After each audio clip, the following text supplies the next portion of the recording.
सोच कर देखिए, एक सुबह आप बाहर निकल कर देखिए कि अब बाहर कोई इंसान ही नहीं बचा है। सभी गाड़ियां, घर, बिल्डिंग्स सब कुछ खाली पड़े हैं। अब दुनिया के सारे ही लोग गए कहाँ? इसी यूनिक कॉन्सेप्ट पर बेस्ड है हमारी आज की नई कहानी। कहानी की शुरुआत एक फिल्म थिएटर से होती है जो कि आज फुल हाउस था और बहुत सारे लोग मूवी को एंजॉय कर रहे थे। वहीं पीछे से प्रोजेक्शनिस्ट पोल अपने कमरे से सब कुछ हैंडल कर रहा है। दरअसल थिएटर के इस हिस्से में अक्सर कुछ ज्यादा ही अंधेरा होता है, सो पोल को हमेशा अपने सिर से एक हेडलाइट बांध कर रखनी पड़ती है।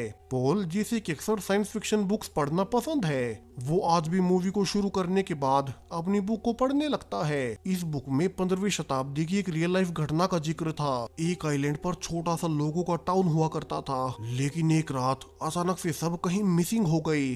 कभी कोई पता नहीं कर पाया कि इतने सारे लोग अचानक से कहां गायब हो गई। अब पोल अपनी बुक छोड़कर प्रोजेक्शन मशीन को चेक करने जाता है कि सब कुछ सही से काम तो कर रहा है कि तभी अचानक से हर ओर एक बड़ा ब्लैकआउट होता है। हर जगह की लाइट चली गई थी और हर ओर सिर्फ और सिर्फ अंधेरा ही था। हालांकि पोल की हेडलाइट अभी तक काम कर रही थी और वो थिएटर में देखने जाता है कि ये सब हुआ क्या। लेकिन अब जहां कुछ देर पहले सैकड़ों लोगों की भीड़ थी, अब वो हॉल पूरी तरह से खाली पड़ा था। पोल को कुछ भी समझ नहीं आता कि ये सब हुआ क्या। इतने सारे लोग अचानक से कहां चले गए।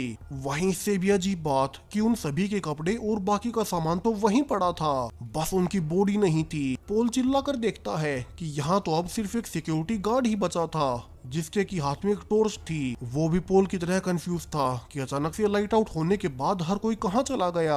अब दोनों एक साथ घूमकर देखने लगते हैं और गार्ड को एक कोने में अंधेरे में कुछ दिखाई दिया था, तो वो अकेला ही आगे उसे देखने जाता है कि अब उसकी टॉर्च भी ब्लिंक करने लगती है। और जब तक पोल उसकी ओर देखता, अब तो वो गार्ड भी गायब हो चुका था। यहाँ भी बस उसके कपड़े और बाकी सामान ही बचा था।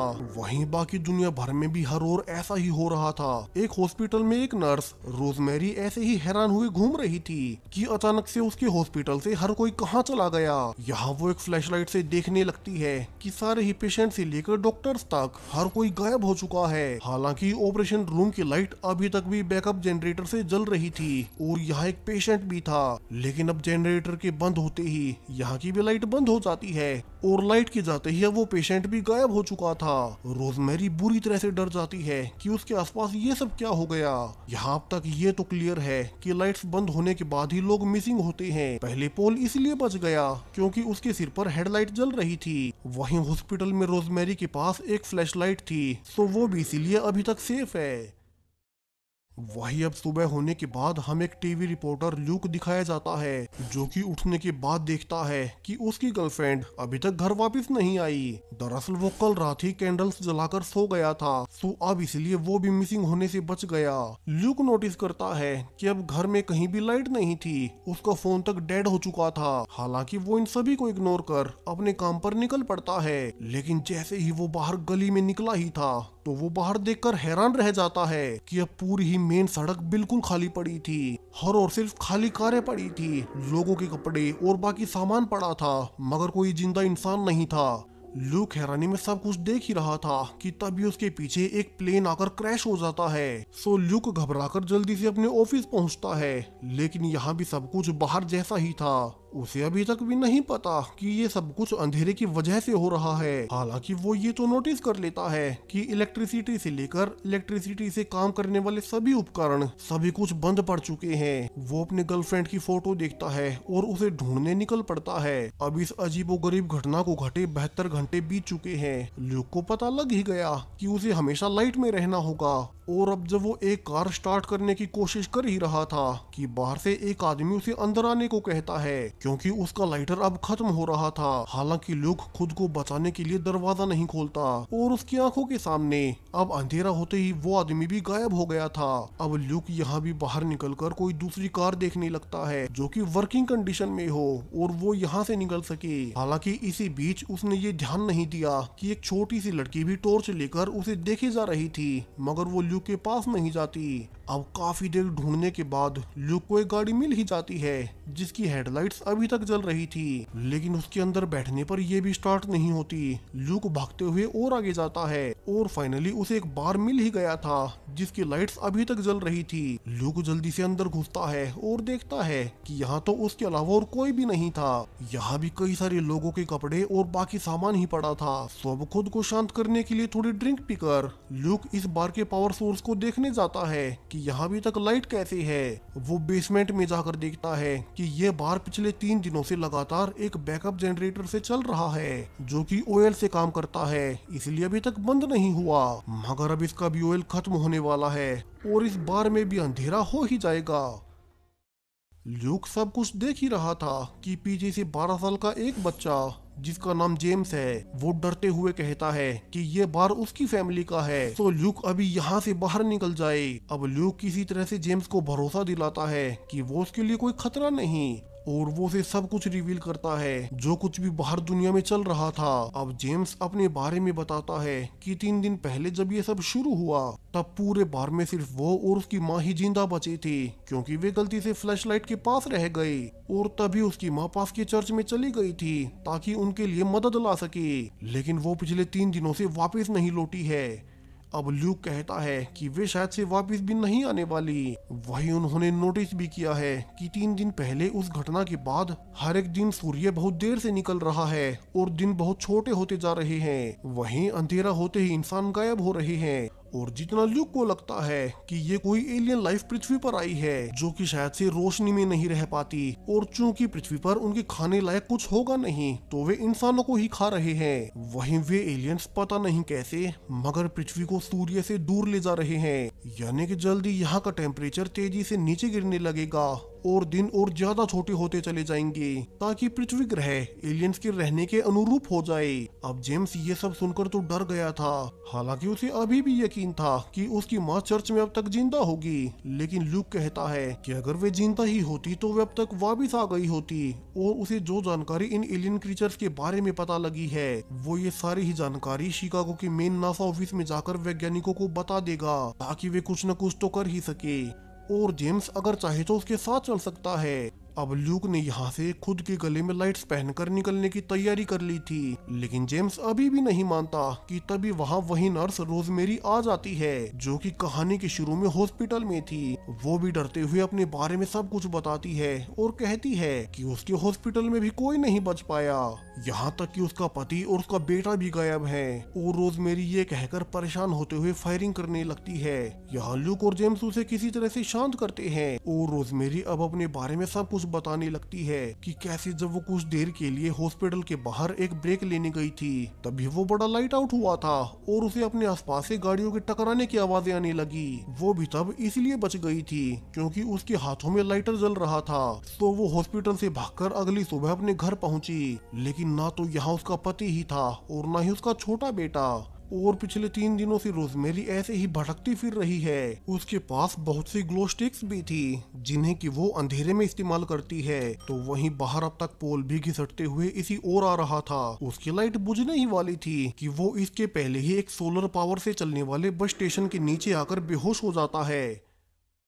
और बार में जब ल्यूक रोजमेरी से बातें कर ही रहा था तो उन्हें पोल की आवाज आती है। ल्यूक शुरू में कोई भी रिस्क नहीं लेना चाहता था, मगर जेम्स और रोजमेरी के कहने पर वो बाहर देखने जाता है कि ये आवाज कहां से आई। अब उसे बाहर घायल पोल मिल ही जाता है जिसके सिर पर किसी ने वार किया हुआ था। सो ल्यूक किसी तरह से उसे बाहर में वापस लाने लगता है। उसे पता था कि अगर उनके आसपास भी अंधेरा हुआ तो वे दोनों यही मारे जाएंगे। और आखिरकार रोजमेरी की मदद से वे पोल को अंदर ले ही आते हैं और उसके घावों को इलाज करने लगते हैं। अब कुछ देर बाद जब पोल को होश आया ही था तो वो भी अपने बारे में बताने लगता है कि कैसे 3 दिन पहले जब वो ब्लैकआउट हुआ तब वो इसलिए बच पाया क्योंकि उसकी हेडलाइट काम कर रही थी, लेकिन जल्दी उसकी भी बैटरी खत्म होने लगी और थोड़ा सा अंधेरा होते ही किसी ने उसके सिर पर वार किया। यहाँ पोल पहला इंसान था जिसने उन एलियन क्रीचर्स को पास से महसूस किया था और वो बताता है कि वे एलियन क्रीचर्स ह्यूमन इमोशंस तक को महसूस कर लेते हैं। वे उसे बहका रही थी कि वो अंधेरे में आ जाए, लेकिन ठीक उसी वक्त उसकी हेडलाइट जल गई और वो मरने से बच गया, जहाँ से वो किसी तरह से घायल होने के बावजूद उस बस स्टैंड तक भाग आया था। अब ल्यूक उन क्रीचर्स के बारे में और जानना चाहता था कि वे होते कैसे हैं, और पोल के अनुसार उनकी कोई फिजिकल बॉडी नहीं होती, बल्कि वे अंधेरे के अनुसार खुद को लिक्विड फॉर्म में बदल सकते हैं, इसलिए वे कभी भी रोशनी में नहीं आ पाते। अब चारों ही अपनी जानकारियों को इस्तेमाल कर इन क्रीचर्स के बारे में ज्यादा से ज्यादा जान रहे थे, क्योंकि उसी से वे बच पाएंगे। और वे प्लान बनाते हैं कि वे एक साथ यहाँ से निकलकर शिकागो जाएंगे और वहां मौजूद वैज्ञानिकों को अपनी सारी इंफॉर्मेशन शेयर करेंगे। वही उन्हें दिन के निकलते ही तेजी से ट्रेवल करना होगा, क्योंकि हर बीतते दिन के साथ रातें बहुत ज्यादा लंबी होती जा रही हैं। अब वे बातें कर ही रहे थे कि तभी बार की लाइट बंद होने लगती है, क्योंकि बैकअप जनरेटर का फ्यूल खत्म हो रहा था। तो सभी जल्दी से बेसमेंट में जाते हैं, जहाँ की आखिरी बल्ब अभी तक जल रहा था। यहाँ पोल पॉइंट आउट करता है कि उसने इस ब्लैकआउट से पहले एक बुक में एक रियल लाइफ घटना पढ़ी थी, जिसमें कि एक आइलैंड के लोग अचानक से एक ही रात में कहीं गायब हो गए थे। और बाहर की दुनिया को ये सब तब पता चला जब अगली सुबह उन्हें सप्लाई देने गया हुआ शिप उस आइलैंड पर पहुंचा, और वहां उन्हें सिर्फ लोगों के कपड़े और बाकी सब सामान ही मिले, पर लोग नहीं। अब हैरानी वाली बात कि ये घटना 15वीं शताब्दी में घटी थी, और बाकी दुनिया में यही सब इतनी ज्यादा सालों के बाद शुरू हुआ। यानी कि उस वक्त वे एलियंस पृथ्वी पर पहली बार आए होंगे, और उन्होंने पृथ्वी ग्रह का पूरा डेटा लिया, और अब इतने सालों बाद वे पूरी पृथ्वी को कंट्रोल करने आए हैं। वहीं इन एलियंस का प्लेनेट हमारी पृथ्वी से काफी ज्यादा दूर होगा, इसलिए उन्हें यहाँ वापस आने में 500 से ज्यादा साल लग गए। अब पोल गुस्से में था, क्योंकि उसे कुछ भी समझ नहीं आता कि वे करे क्या, और वो जनरेटर को मारते हुए खुद को ही घायल कर लेता है। रोजमेरी और ल्यूक उसे ऊपर लाकर पूल टेबल पर लेटा देते हैं, और रोजमेरी चूंकि एक नर्स थी तो वो उसका इलाज करने लगती है। वहीं ल्यूक को याद आता है कि उसी रात जब वो अपने ब्रॉडकास्टिंग रूम में ही था तो हर जगह पर वहीं ब्लैकआउट होना शुरू हो गया, और तब पहली बार लाइव टीवी पर किसी ने कहा था कि कुछ भी हो जाए सभी को अपने पास एक टॉर्च जरूर से रखनी है। वो ये भी कह रहा था कि वे क्रीचर्स किसी भी शेप में आवाजों से इंसानों को बहकाने की कोशिश करेंगे कि इंसान किसी तरह से अंधेरे में आ जाए, तो सबको सावधान रहना होगा। वहीं अब प्रेजेंट में ल्यूक कहता है कि वे दिन निकलने का इंतजार नहीं कर सकते, उन्हें अभी एक कार का इंतजाम कर यहाँ से शिकागो के लिए निकलना होगा। वैसे भी इस बार की लाइट जल्द ही बंद पड़ जाएगी। ल्यूक को स्ट्राइक भी होता है कि जब वो पोल को लेने बाहर गया था तब उसने बाहर एक वर्किंग ट्रक को देखा था, सो उन्हें पहले ट्रक को यहाँ लाना होगा और फिर वे एक साथ मिलकर यहाँ से निकल जाएंगे। वे इस जनरेटर का बचा हुआ ऑयल भी ट्रक में डाल देंगे ताकि वे ज्यादा से ज्यादा दूरी तय कर सकें। हालांकि रोजमेरी डरी हुई थी, लेकिन ल्यूक कहता है कि अगर वे यहीं रुके तो वे वैसे भी मारे जाएंगे, और वो पोल को यहीं जेम्स के साथ छोड़ रोजमेरी के साथ ल्यूक ट्रक लेने चला जाता है। यहाँ वे दोनों भागते हुए ट्रक को ढूंढ लेते हैं और किसी तरह से धक्का देकर बार की ओर लाने लगते हैं ताकि उसमें बार से ऑयल डालकर उसे स्टार्ट कर सके। तो वहीं बार में पोल और जेम्स बिल्कुल अकेले थे, और पोल के सिर में चोट लगी होने से उसे हेलुसिनेशंस होने लगते हैं। जेम्स उसे जगाने की कोशिश भी कर रहा था और वो उसके लिए पानी लेने जाता है कि तभी जनरेटर की लाइट भी बंद हो जाती है। दूसरी ओर ल्यूक और रोजमेरी धक्का मारकर थक चुके थे। वे एक साथ काफी दूर तक उसे ले आए थे और अब बार में सिर्फ थोड़ी ही दूरी बची थी, तो वे कुछ देर आराम करने लगते हैं। इसी दौरान उन्हें अब एक लड़की दिखाई देती है जो कि एक फ्लैशलाइट लिए हुए थी और उन्हें देख रही थी। ये असल में वही लड़की है जो कि शुरू में भी ल्यूक के पीछे ही थी, मगर वो यहीं रह गई। तो अब ल्यूक और रोजमेरी उसे अपने पास बुलाने लगते हैं ताकि उसे बचा सके, लेकिन वो लड़की तो डरकर उनसे दूर भागने लगती है। जहाँ की ल्यूक उसे पकड़ने के चक्कर में नीचे गिर भी गया था और उसे टॉर्च गिरने से वो अंधेरे में जाने वाला था कि आखिरी वक्त पर रोजमेरी ट्रक की लाइट्स जलाकर उसे बचा ही लेती है। दूसरी ओर बार में पोल खड़ा होकर छोटे जेम्स को ढूंढने लगता है कि लाइट्स बंद होने के बाद वो कहां चला गया, और उसे तो अब सिर्फ जेम्स के कपड़े और बाकी सामान ही मिलता है, यानी कि वो भी अंधेरे में समा चुका था। पोल इसे दुखी तो था, मगर उसे बेसमेंट के आखिर में एक दरवाजा नजर आता है जिसकी दूसरी ओर एक तेज रोशनी वाला टनल खुल चुका था। पोल जल्दी से उसी में जाने लगता है ताकि बच सके, लेकिन अब उस टनल की लाइट्स एक एक कर बंद होने लगी थी और वो भी अंधेरे में समा ही जाता है। यहाँ से रिवील होता है कि पोल तो असल में टेबल पर ही था जब वो ब्लैकआउट हुआ, और जो कुछ भी उसने देखा वो सब उसके हेलुसिनेशंस थे। जेम्स अभी तक भी जिंदा है और वो वापिस आकर देखता है कि पोल भी अब तक जा चुका था। जबकि बाहर ल्यूक और रोजमेरी परेशान थे कि वे क्या करें, क्योंकि उनकी बैटरीज और लाइट्स एक एक कर बंद हो रही थी। सो ल्यूक बचे कुचे ऑयल में ही आग लगाने लगता है ताकि वे कुछ रोशनी कर सके, लेकिन रोजमेरी इसके लिए मना कर देती है क्योंकि उसे ऑयल की बहुत जरूरत पड़ेगी। और वे पास के ही एक बंद पड़े हॉस्पिटल में घुस जाते हैं ताकि उन्हें यहाँ कुछ काम की चीजें मिल सके। रोजमेरी कहती है कि अगर उन्हें अल्कोहल मिल जाए तो वे उसे भी फ्यूल के रूप में इस्तेमाल कर पाएंगे। और वे अलग अलग होकर हॉस्पिटल की तलाशी लेने लगते हैं कि अब इसी बीच अचानक से रोजमेरी को अपने बेटे मैनी की आवाजें आने लगती है और उसे अपने बेटे का वॉकर भी दिखाई दे रहा था। हालांकि यह बिल्कुल खाली पड़ा था और उसने अब तक ध्यान नहीं दिया कि वे क्रीचर्स उसे इल्यूजन्स दिखा रहे थे और उसे रोशनी से दूर ले आए। जब तक ल्यूक वहां तक पहुंच पाता अब रोजमेरी भी जा चुकी थी। ल्यूक अब अकेला ही बचा था, सो वो किसी तरह से ट्रक को धकेलते हुए वापिस से बार में आ पहुंचता है। यहाँ भी जेम्स ही बचा था क्योंकि पोल भी मारा गया। सो ल्यूक जेम्स को ट्रक में बैठाकर ट्रक के इंजन को जनरेटर से स्टार्ट कर लेता है और दोनों फाइनली शिकागो के लिए निकल चुके थे।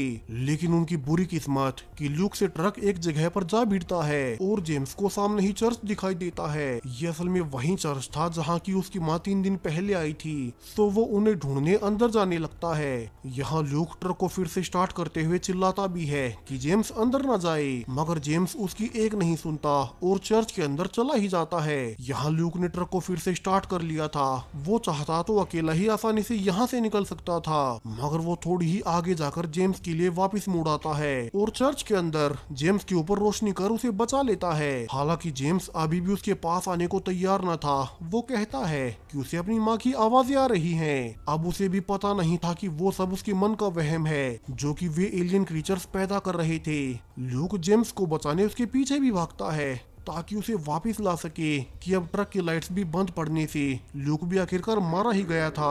अब सिर्फ अकेला जेम्स ही बचा था जो कि चर्च में जल रही कैंडल्स के बीच बैठ जाता है और अब वे कैंडल्स भी एक एक कर खत्म होने लगती है। और अब जब अगली सुबह निकलती है तो जेम्स अभी तक भी बचा हुआ था। कुछ कैंडल्स अभी तक भी जल रही थी जिस कारण वो बच गया।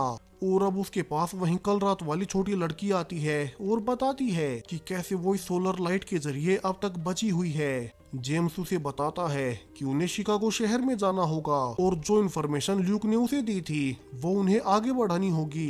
दोनों बाहर निकलते हैं और एक घोड़े के ऊपर सवार होकर शिकागो के लिए निकल पड़ते हैं। उन्हें पता था कि दिन बहुत ज्यादा छोटे होने वाले हैं और फिर से अंधेरा होने पर वे क्रीचर्स उन्हें खाने की कोशिश करेंगे। इसी थ्रिलिंग एंडिंग के साथ ये कहानी यहीं पर खत्म हो जाती है। सो वीडियो पसंद आया हो तो इसे लाइक करते जाएं, साथ ही चैनल को सब्सक्राइब करें और भी ऐसे ही यूनिक वीडियोस के लिए। Thank you.